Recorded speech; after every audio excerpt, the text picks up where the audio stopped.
Well, the president, Middle East, very successful trip, talking to a lot of folks, making a lot of comments, making a lot of deals, even trying to lean in on some of those who are not as friendly with the United States as we would like them to be.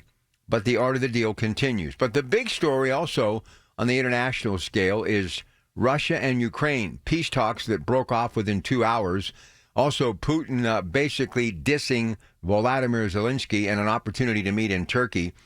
And everyone talking about that Putin will not settle unless he is able to return Mother Russia to what it once was and reclaim some of the land in Ukraine that he believes is rightfully Russia's. But the reason he wants to do that, it's the resources. We've talked about it many times, from natural gas and agriculture and those earth minerals that the United States just cut a deal with Zelensky, right?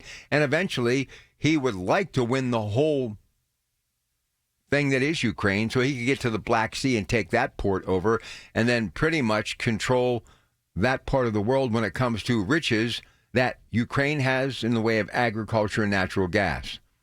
But here's the thing. The president says he will meet with Putin as soon as he possibly can. The world is at stake here. We are right now on a very slippery slope. Nobody wants to believe it. Just as I told you when 120,000 troops would invade Ukraine, I'm telling you again, if this thing slips just a little bit off center, it could literally slide off the planet.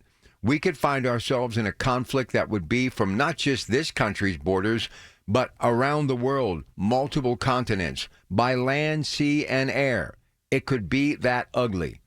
So we better hope, friend and foe alike, no matter what you think about Donald Trump, you better hope he can find a way to sit down and talk some sense into Vladimir Putin.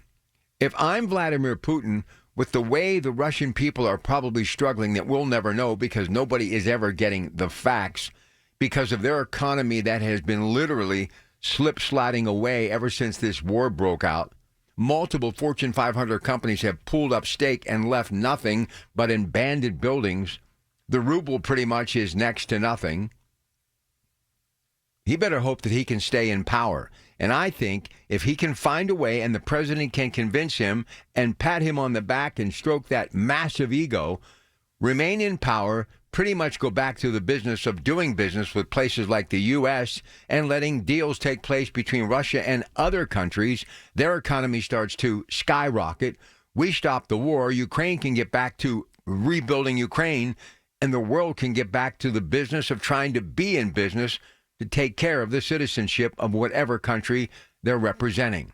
It's time to get back to producing, and it's also time to stop the madness of the war in Ukraine. Too many people have suffered long enough.